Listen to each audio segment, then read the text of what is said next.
Good morning, everyone. We're continuing here in the Hilchos KASHRUS, the laws of KASHRUS, Rabbi Yamin Forst. And yesterday we spoke about the idea of Davar Anechol Kamoshu Chai, that when you're dealing with food that tends to be eaten raw and can be eaten raw, and people don't cook it per se to be able to eat it, therefore even if a goy would come along and cook that food, it would not be an issa, would not be a prohibition of bishul akum, because the cooking that the non-Jew is doing is not really benefiting the Jew to a great extent, because he could have eaten it raw anyway.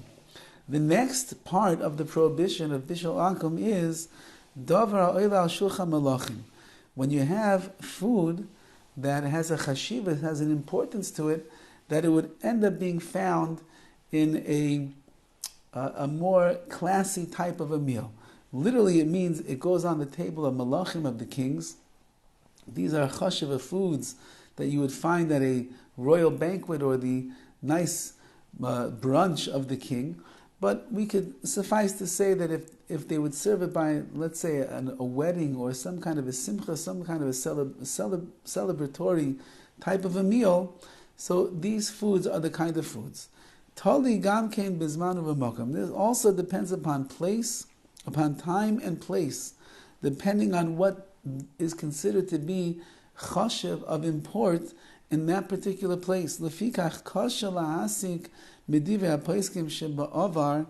Therefore, it's very difficult to understand from the previous generations of poskim ma nikra hayoim oila shulchan malachim, what today is considered to be something that will go on the table of the kings, or ma eino oila, and what is not going to go on the king's table today. And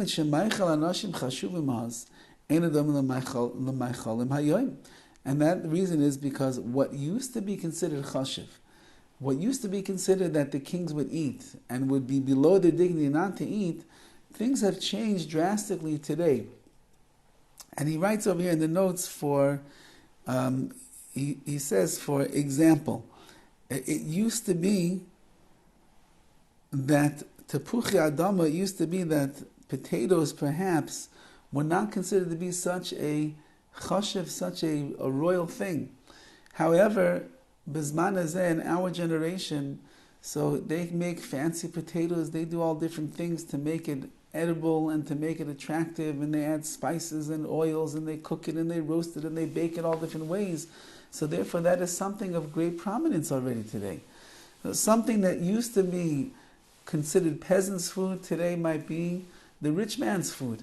And therefore you're going to have to go by the times that you are living in, by the place that you are living in, to see over there what is considered to be fancy. So if you, the next time you go to a chasana, you go to a wedding, or you go to maybe an upscale bar mitzvah, or you go to an upscale bris type of a thing, and you see the kind of foods that they are serving over there, so then you will know that those are considered to be foods of prominence that make it onto the tables of the elite, and therefore any of those foods are going to be included in the prohibition of bishul akum.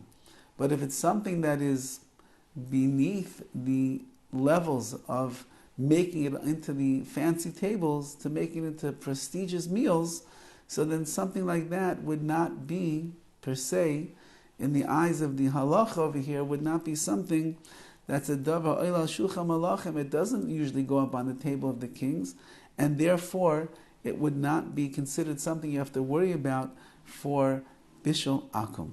Okay, it's a little bit complicated in the generation, so you really have to kind of have your pulse on what is being served by these fancy affairs in order to understand what is considered to be within the realm of things that are on the tables of the kings and the things that are not on the tables of the kings. If you could buy it cooked in a little store, oh yeah, pizza would be a very good question over here. Is pizza considered to be something that is oila al shulchan malachim? It's cooked. The cheese is cooked anyway. Anyway, let's just say over there you have the dough. The dough is going to be baked, so it's really, the question over there is if the dough that is baked by a non-Jew, so that's baking, that's not even cooking. And then you have the cheese, which anyway is already cooked, you can eat it raw, so there's no problem there either.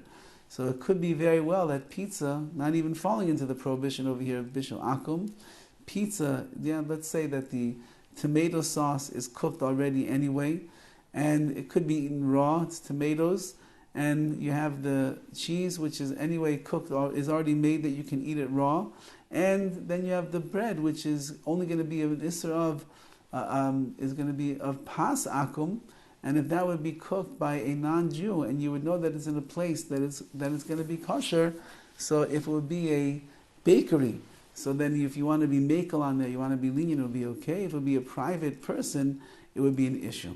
Okay, there's a lot to discuss over here. We're not going to have time to go into all the many, many details of this, but just keep in mind, whatever you see to be something of importance, of chashivas, of prominence in the food world, in the food industry, when you go to these weddings and the like, that's going to fall into the category of bishul akum.